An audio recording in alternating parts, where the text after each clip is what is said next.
નવસારી જિલ્લાના ઇટાળવા ગામ સ્થિત ત્રિલોકેશ્વર મહાદેવ મંદિરમાં કબજાને લઈને વિવાદ ઉભો થયો છે।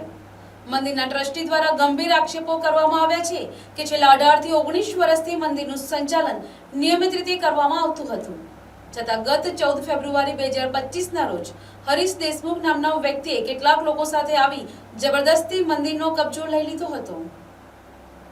ટ્રસ્ટીઓના જણાવ્યા અનુસાર મંદિરના તાળા તેમજ દાનપેટીના તાળા તોડી નાખવામાં આવ્યા હતા અને ધાક ધમકી સાથે મંદિર પર કબજો જમાવવામાં આવ્યો હતો। ટ્રસ્ટીએ વધુમાં આક્ષેપ કર્યો છે કે આરોપી વ્યક્તિનો મંદિર કે ટ્રસ્ટ સાથે કોઈ સત્તાવાર સંબંધ નથી, છતાં એટ્રોસિટી કેસમાં ફસાવી દેવાની ધમકી આપી મંદિરનો કબજો લઈ લેવાયો છે। ટ્રસ્ટીઓએ જણાવ્યું હતું કે તેઓ ચેરિટી કમિશનર કચેરીમાં કેસ જીતી ચૂક્યા છે અને તેમની પાસે નવસારી તેમજ સુરત કચેરીના હુકમોની નકલ પણ ઉપલબ્ધ છે, તેમ છતાં આરોપી વ્યક્તિ મંદિરનો કબજો છોડવા તૈયાર નથી।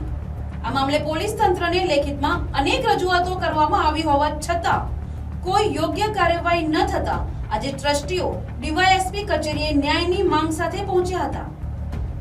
ટ્રસ્ટીઓએ આક્ષેપ કર્યો કે પોલીસ અધિકારીઓ દ્વારા કબજો સોંપવાનું કામ અમારું નથી એવો જવાબ આપવામાં આવ્યો હતો। હાલ સમગ્ર મામલો સ્થાનિક સ્તરે ચર્ચાનો વિષય બન્યો છે અને મંદિર ટ્રસ્ટીઓએ તંત્ર પાસે યોગ્ય તપાસ કરી મંદિરનો કબજો પરત અપાવવા તેમજ જવાબદારો સામે કડક કાર્યવાહી કરવાની માંગ ઉઠાવી છે।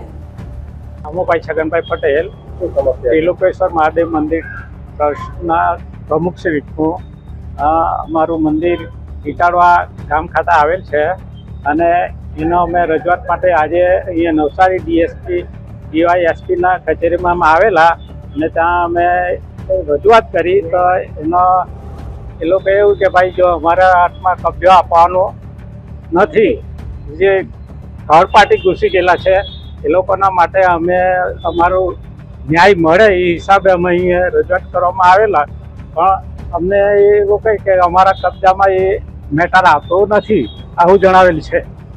તો હવે અમે એ પોલીસ સ્ટેશનમાં જો અમને ન્યાય નહીં મળતો હોય તો અમે ક્યાં જઈએ?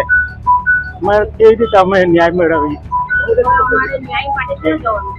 અલ્પેશ કુમાર ઈશ્વરભાઈ પટેલ। સમસ્યા એવું છે કે એક ત્રિલોકેશ્વર મહાદેવ નામનું મંદિર છે ઇટાળવા ગામમાં।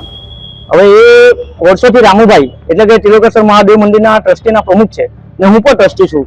હવે આજે 18 થી 19 વર્ષથી મંદિરનું સંચાલન કરતા હતા અને ગત 14 ફેબ્રુઆરી 2025ના રોજ હરીશ દેશમુખ નામના વ્યક્તિએ ધાક ધમકી આપી માણસો લાવી જબરદસ્તી મંદિરનો કબજો લઈ લીધો છે।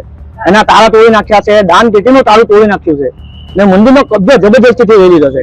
એને ટ્રસ્ટ સાથે મંદિર સાથે કઈ લાગતું ઓળખતું નથી, છતાં પણ એ માણસે જબરદસ્તીથી અમને ધમકી આપી, બરાબર એટ્રોસિટીનો કેસ મૂકી દેવા આવી બધી ધમકી આપી ને મંદિરનો કબજો જબરદસ્તીથી લઈ લીધો છે। કેસ અમે જીતી ગયેલા છે ચેરિટીમાંથી, અમારી પાસે નવસારીનો હુકમ છે, સુરતનો પણ હુકમ છે, છતાં પણ એ માણસ મંદિરનો કબજો છોડવા તૈયાર નથી અને આ વિશે અમે લેખિતમાં અરજી પણ આપી હતી, પણ પોલીસ વાળાએ અમને કોઈ ન્યાય નથી આપ્યો। આજે ડીવાયએસપી સાહેબ સમક્ષ અમે આવેલા હતા કે અમને ન્યાય મળે। હવે સાહેબ લોકો એમ કહેતા છે કે કબજો કરવાનું કામ અમારું નથી તો અમને ન્યાય કોણ આપશે? ને આ જે થર્ડ પાર્ટી માણસ છે એને કઈ લાગતું હોતું નથી મંદિર સાથે કે કોઈ ટ્રસ્ટ સાથે, તો અમને ન્યાય કોણ આપશે? Bureau report, NTC news, Navsari.